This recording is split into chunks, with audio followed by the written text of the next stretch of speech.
as promised sa ating mga ka-18 at mga kamahalima. O kasi meron tayong member tayo ng isang thread or group chat na composed ng mga professionals at mga gaya namin mga senior moments. Senior moments daw na talagang bow na bow sa mga love namin ng mga bebe ng SB19. Bias talaga. Lahat sila bias ko sa pangunguna ni Stel, ni Pablo. I love you, Pablo. And si Ken, no? My God, Ken. Si Felipe or si Ken. And Justin and Joshua. Na ako, na-impress din ako dun sa mga naging opinion sa paglalatag nila ng mga bagay-bagay at mga pagtatanong na rin na in-address particular kay Senator Bam Aquino sa Senado. Kasi nga, ito hindi natin pinagsasabong ang dalawang grupo. Kasi unang-una, parehong pride ng Philippines, ang BINI bilang girl group and ang P-pop boy na SB19. Kaya lang, may mga valid observations ang mga ka-80 natin at mga kamahalima sa ibinigay na recognition na pinadaan through as a resolution na final nga nito ni Senator Bam Aquino na parang nakapag-research. Unang tanong nila, nag-research ba ng maayos ang senador o ang mga tauhan niya para, alam mo yon, in terms of achievement, at par, kumbaga, halos or mas higit pa nga ang na-achieve na ng SB19 kumpara sa BINI na naging sensational at kumbaga na sobrang na media something yung naging participation nila sa Coachella. And in all fairness, nire-recognize yung Coachella na music festival bilang isa sa pinakasikat nga daw. But hindi yun ang sukatan ng ganong klaseng achievement na sinasabi nito na senador na laman ng kanyang recognition na nakatulong. Kasi ang punto na sinasabi dito ng mga ka-80 natin at mga kamahalima is kung global reception ang pinag-uusapan, yung nagmarka, yung trending lagi, nagba-viral ang mga kanta, ang mga dance steps, sayaw na ginagaya hindi lamang ng mga Pinoy all over the world, kundi kahit maging ibang lahi, mula sa mga Incheck, Taiwanese, South Koreans, hanggang sa mga Australians, hanggang sa mga taga South Africa, hanggang sa mga America, Middle East, etc., etc. Hindi mo rin daw matatawaran ang ganung klaseng achievement na na-establish or na nagawa ng SB19 na talaga namang consistent sa kanilang pagkakaroon ng mga world tour, ng mga sold out concerts, at yun na nga, nagkakaroon ng mga participation at following, hindi lang mga Pinoy ang humahanga. With all due respect, again, bubusina kami sa mga tagahanga ng BINI na in all fairness, si BINI naman ganun din. But yung nagiging comparison kasi pagdating doon sa ganung recognition is parang ang dating parang yung BINI lang yung nare-recognize sa gano'n. Samantalang, na-achieve na rin naman yan ng mga SB19 or ng SB19 themselves. And ang laki rin ng naging contribution nila in terms of pagpapalago ng tradisyon, pagpapakita ng kulturang Pinoy,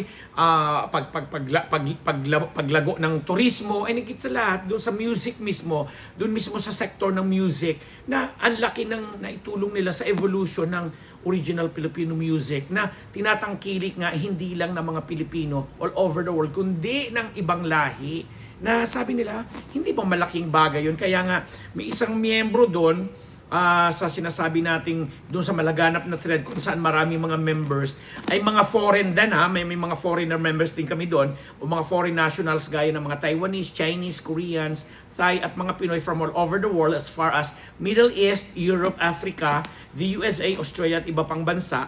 Nagtataka daw sila sa di umano'y pag-overlook ng Senado sa achievement din ng SB19. Quote nga nila doon, SB19 started it all. They are the first ones that introduced that kind of music and performances which the whole world admired. Yung mga na-establish nilang mga beats, dance steps, and all from their hit songs ay grabing nag-viral at ginaya ng ibang lahi. Mapaputi, itim, o ano pa mang kulay. Yan ang isa sa mga reaksyon ng mga ka-18.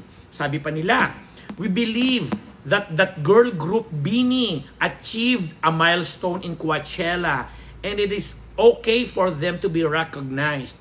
Pride ng Pilipinas yan eh.